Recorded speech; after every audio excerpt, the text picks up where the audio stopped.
तो हेलो भाई लोगों, फिर से स्वागत है आप लोगों का एक और नई मूवी एक्सप्लेनेशन से। आज मैं बात करूंगा दशहरा 2023 में आई हुई मूवी। अरे मूवी मुझे पसंद आई थी। जोरी भाई वो वैसे केजीएफ से कंटेंट कर रहे थे, लेकिन ऐसा कुछ नहीं। केजीएफ की तरह तो बिल्कुल। चैनल पर नए हो तो चैनल को सब्सक्राइब कर देना, वीडियो को लाइक कर देना। चलो शुरू करते हैं इस एक्सप्लेनेशन को। तो दशहरा फिल्म की कहानी शुरू होती वीरलापल्ली गाँव से, जहाँ पे लोग शराब तो पानी की तरह पीते हैं। बिना शराब के उनकी जिंदगी बेहाल है और वीरलापल्ली गाँव का हर एक इंसान शराब पीता है। दरअसल वो लोग कोयले की खान में काम करते हैं और बहुत मेहनत भी करते हैं, इसलिए उनको ऐसा लगता है कि शराब पीना बहुत ही जरूरी है। और इसी गाँव में हम धरनी नाम के छोटे से बच्चे को भी देखते हैं, जो की वेलिना नाम की एक लड़की से प्यार करता है। और धरनी का एक और दोस्त है जिसका नाम सूरी होता है। धरनी और सूरी दोस्त नहीं बल्कि भाई की तरह है, और धरनी और सूरी एक दूसरे के लिए कुछ भी कर सके हैं और किसी भी हद तक जा सकते हैं। और जब एक दिन धरनी को जब मालूम पड़ता है कि सूरी भी वेलिना को प्यार करता है, तो यहाँ पे धरनी ने अपना प्यार कुर्बान कर दिया। और साथ ही हमको पता चलता है कि वीरलापल्ली गाँव में सरपंच के चुनाव होने वाले हैं, इसलिए गाँव में दो गुटों के बीच राजनीति भी चल रही होती है। सरपंच के चुनाव के लिए दो लोग दावेदार होते हैं, इसमें एक होता है शिवन्ना और दूसरा था राजन्ना। लेकिन वही राजन्ना अम्बी के बेटे को मालूम है कि चुनाव जीता जाता है। एक तरफ तो चुनावी माहौल होता है और दूसरी तरफ टीवी पर अनाउंसमेंट दिया जाता है कि आज से ना तो शराब बिकेगी और ना ही कोई शराब पिएगा। ये सुनने के बाद गांव के लोग पूरी तरीके से शोक में चले जाते हैं और इसी का हमारे नंबी ने फायदा भी उठाया। और उसने कहा कि अगर हम लोग चुनाव जीते तो ये बार पूरा खुला रहेगा और जो भी चुनाव जीतेगा उस बार को वही चलाएगा। और ये सुनने के बाद तो गाँव के लोगों ने शिवन्ना को ऐसे ही जिता दिया। जिसके बाद कहानी कई साल आगे से होती है, लेकिन गाँव का माहौल अभी भी वैसा का वैसा ही है। और यहाँ पे हम धरनी को देखे हैं जो की पूरी तरीके से बेवड़ा होता है। उसकी कमर में हमेशा कपड़े टंगे ही रहते हैं और वो फिलहाल तो अपने दोस्तों के साथ मालगाड़ी में कोयला चुराने के लिए जाता है, जहाँ पर उसका साथ पूरी भी दे रहा है। अगर भाई लोगों को पीछे से कुत्तों की भौंकने की आवाज है तो माफ करना, जब मैं वीडियो बनाता हूँ तभी भौंके। अभी रात के 2 बज रहे हैं लेकिन साले अभी भौंक रहे हैं। हालांकि ये बहुत बड़ा रिस्की भरा काम होता है, लेकिन सूरी और धरनी बहुत ही ज्यादा निडर होते हैं। यहाँ से निकलने के बाद वो एक जश्न बनाते हैं और उनका पीछा करते करते पुलिस भी यहाँ पर आ जाती है। लेकिन नशे की हालत में होने के कारण धरनी उन पुलिस वालों को थप्पड़ मार देता है, तो पुलिस वाले भी उसको अरेस्ट कर लेते हैं। लेकिन जैसे ही वो जेल में जाते हैं, धरनी उनके सामने ऐसे बिहेव करता है कि उसकी तो गांड फटी है लोगों से। तो यहाँ पर पुलिस वाले सोचते हैं कि शायद नशे की हालत में होने के कारण उसने गलती से थप्पड़ मार दिया है, इसलिए पुलिस वाले धरनी और सूरी और उसके दोस्तों को छोड़ देते हैं। तो आगे हम देखे हैं कि वीरलापल्ली गांव में फिर से चुनाव होने वाले थे। तो राजन्ना अपने बेटे नंबी से कहते हैं कि उनको ये चुनाव किसी भी हालत में जीतना होगा, तो इसलिए वो लोग एक अनाउंसमेंट करवाते हैं जिसमें कि कहा गया था कि गांव में एक क्रिकेट टूर्नामेंट होगा और जो भी उस टूर्नामेंट को जीतेगा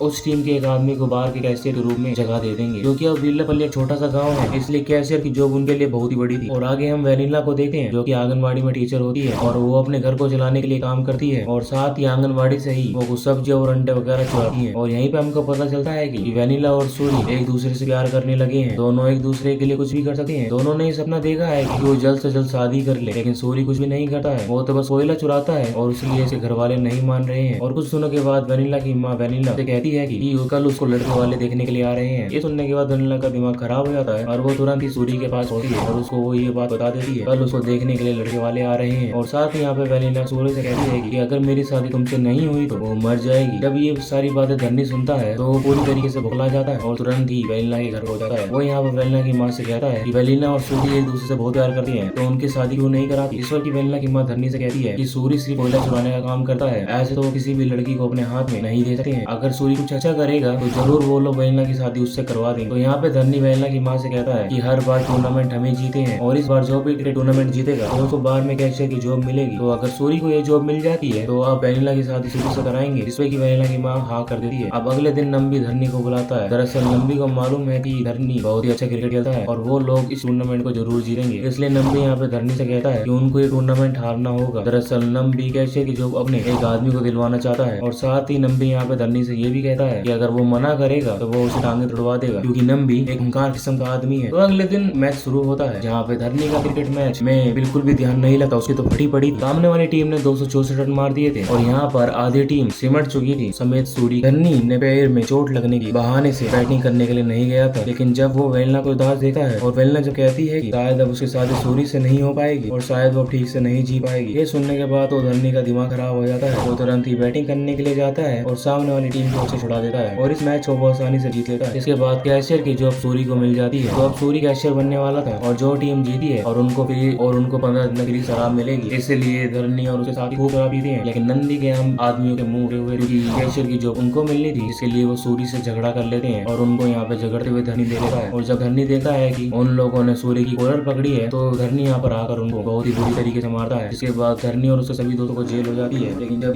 नंदी की एक भी दोस्तों को जेल नहीं होती, वो लोग समझ जाते हैं कि ये सब कुछ नंदी ने करवाया है। इसके बाद जेल में उनको बहुत ही बुरी तरीके से किया जाता है और थोड़ी ही देर के बाद यहाँ पर शिवन्ना आ जाता है। शिवन्ना की भी काफी अच्छी जान पहचान है, इसलिए शिवन्ना उन लोगों को जेल छुड़ा देते हैं हैं। इसके बाद सूरी शिवन्ना से कहता है कि इस बार के सरपंच का चुनाव आपको ही लड़ना चाहिए, हम लोग आपका पूरा साथ देंगे क्योंकि राज अन्ना अपनी मनमानी करता है। ये सुनने के बाद शिवन्ना भी मान जाता है। इसके बाद सरपंच चुनाव का प्रचार शुरू हो जाते हैं। लेकिन अब प्रॉब्लम ये है कि ये चुनाव कैसे कर जाए, क्योंकि गाँव के सभी लोग बेवड़े थे और उनको शराब नहीं मिली तो वो खुद ही कर सकते हैं, क्योंकि बार भी राज अन्ना का ही था, इसलिए वो अभी सभी लोग उनको ही देंगे। इसलिए महिला अपनी राय दे, वो कहती है कि इस गाँव में सिर्फ आदमी ही नहीं औरतें भी हैं, और अगर सभी औरत ने आप लोगों को वोट दे दिए तो ये चुनाव आप ही जीतेंगे। इसके बाद एक मीटिंग रखी जाती है और गाँव की सभी औरतों की बात और प्रॉब्लम सुनी जाती है, और उसमें सभी औरतों ने सिर्फ एक ही बात रखी कि आदमियों के दारू पीने का टाइम निर्धारित होना चाहिए। वो चाहती है कि आदमी लोग कम से कम टाइम से घर पर पहुंचे। ये सुनने के बाद शिवन्ना को कहते हैं कि वो वादा करते हैं जब वो चुनाव जीत जाएंगे तो बार भी उनके कंट्रोल में आ जाएगा। उसके बाद वो लोग बार के समय को निर्धारित कर देंगे। ये सुनने के बाद सभी औरतों ने शिवन्ना को ही वोट दिया था और शिवन्ना भारी बहुमत से जाता है। शिवन्ना सरपंच बन जाता है, सूरी कैशियर बन चुका था और धरनी को अब सरपंच बना दिया गया था। और अब कुछ दिनों के बाद हम देखें कि वेनिला और सूरी की शादी होने वाली है और वेनिला बहुत ही ज्यादा खुश होती है क्योंकि उसका यही सपना था। लेकिन उस दिन धरनी ने बहुत ज्यादा शराब पी ली होती है, क्योंकि वो अंदर ही अंदर घुट रहा था, प्यार करता है पगला लौंडिया से, लेकिन वो उनकी शादी में टांग नहीं अड़ाने वाला था। जितनी मोहब्बत वो वेनिला से करता है उससे तक सुना जाता है वो सूरी से करता है, इसलिए वो कुछ भी नहीं करने वाला था। धरनी ये सारी बातें अपने दोस्त को बताता है, लेकिन सूरी भी उनके पास में ही खड़ा हुआ था और उसने ये सारी बात सुन ली। धरनी ने अपना प्यार कुर्बान किया है। हालांकि यहाँ वेलिना और सूरी की शादी हो जाती है, लेकिन सूरी का बिल्कुल भी मन नहीं लग रहा था। शादी हो जाने के बाद शादी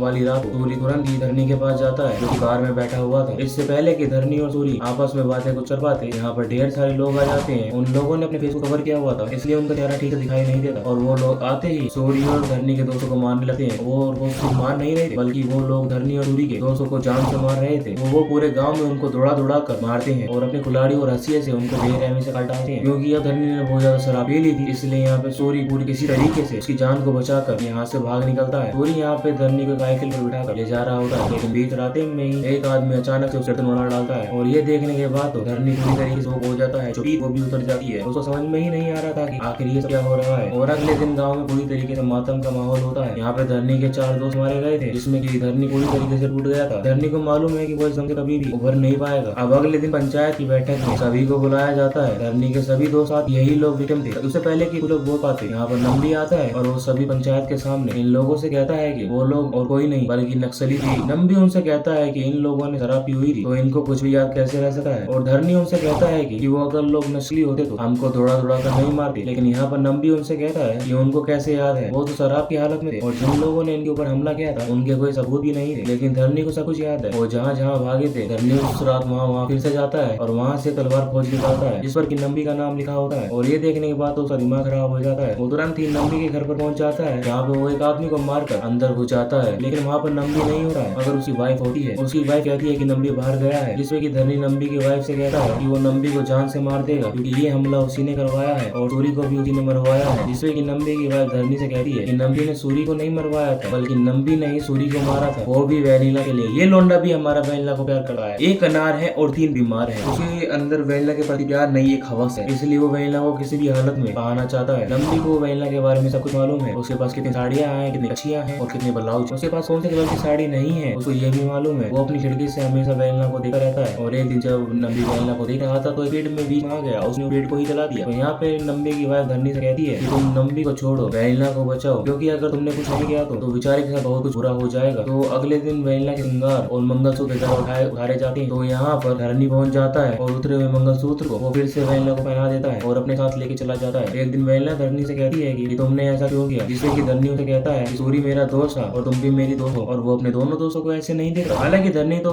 वेनिला से बचपन से प्यार करता था, लेकिन धरनी ने अभी भी उसको ये बात नहीं बताई थी। आगे हम देखेंगे कि वेनिला के साथ एक आदमी बदतमीजी करता है और उसको बदतमीजी करते हुए धरनी देख लेता है। इसके बाद धरनी उस आदमी को बहुत ही पीटा है और साथ ही धरनी अपने कुछ दोस्तों के साथ हंसी और कुल्हाड़ी को और कुछ हथियारों को इकट्ठा कर लेता है, क्योंकि उसको नंबी के साथ साथ उन लोगों को भी मारना था जिन लोगों ने धरनी के दोस्तों को दौड़ा दौड़ा कर मारा था। अब कुछ समय बीत जाता है। वेनिला और धरनी ठीक से रहने लगे थे, दोनों एक दूसरे से कुछ शेयर करने लगे थे। और एक दिन वेनिला धरनी से कहती है, क्या तुमने कभी किसी से प्यार किया है? इस पर की धरनी उसे कहता है कि उसने बच्चों ने एक लड़की से प्यार किया था। वो उसको सब कुछ मानता था और अभी भी वो उसको सब कुछ मानता है, लेकिन अब उसकी शादी होती है। धरनी तो वेनिला के बारे में ही बात कर रहा था, पर वेनिला कुछ भी समझ नहीं पा रही। अब अगले हम देखेंगे कि दशहरे का दिन होता है, जहाँ पर की धरनी अपने दोस्तों के साथ दशहरा मैदान में पहुंच जाता है। और धरनी के जाते ही पीछे से नंबी वेनिला के पास आ जाता है। वो वेनिला से कहता है कि वो उसको पाना चाहता है, और साथ ही नंबी यहाँ वेनिला को ये भी बता देता है कि सूरी को उसी ने मारा है। और वो साथ ही उसको ये भी बता देता है कि धरनी उससे प्यार करता है और वो उससे अभी से प्यार नहीं कर रहा है, बल्कि वो बचपन से प्यार करता है और वो उसको मुझसे बचा भी रहा है, इसलिए आज उसको दशहरे में मार डालूंगा, इसके बाद तुम मेरी हो जाओगी। तो ये सुनने के बाद बाद वेलिला तुरंत ही दशहरा मैदान की तरफ दौड़ने लगती है और वहाँ दूसरी तरफ दशहरा मैदान में ढेर सारे लोगों को देखते हैं जो कि पूरी तरीके से हथियारों से लैस वो धरनी और धरनी के दोस्तों को मारना चाहते थे, लेकिन धरनी अपना रुद्र रूप दिखाता है और उनकी पूरी तरीके से फाड़ के रखता है। वो चुन चुन कर उन सभी लोगों को बेरहमी से मार देता है जिन्हें की नंबी ने भेजा था। आखिर में सिर्फ नंबी बचा था और धरनी ने बाकी सभी लोगों को मार दिया था। इससे पहले कि वो नंबी को मार पाता पुलिस वाले उसको पकड़ लेते हैं, लेकिन किसी तरीके से पुलिस वालों की से बचकर वो नंदी की गर्दन काट देता। भाई ये वाला सीन वाकई में घुस देता है। आखिर में वो वेलिला से मिलता है। वेलिला को मालूम चल गया था कि धरनी उससे प्यार करता है और यहाँ पर उसको देखकर यहाँ पे धरनी को भी मालूम चल गया था। इसके बाद धरनी को जेल हो जाती है और कई सालों के बाद जब धरनी जेल से बाहर निकलता है और जब वो गाँव का हालचाल लेता है तो उसको मालूम चलता है कि गाँव की औरतें अभी भी परेशान है क्योंकि पीने का टाइम निर्धारित नहीं है। तो ये सुनने के बाद धरनी उस बार में जाता है जहाँ पे वो उस बार को दाग लगा देता है क्योंकि धरनी समझ चुका था दारू पीना गंदी बात है। और यहीं पे हमारी मूवी भी खत्म होती है। जिसको मूवी की एक्सप्लेनेशन पसंद आई होगा वीडियो को लाइक करना, चैनल हमारे 500 सब्सक्राइबर होने वाले हैं तो मदद करो उसको पूरा होने के लिए।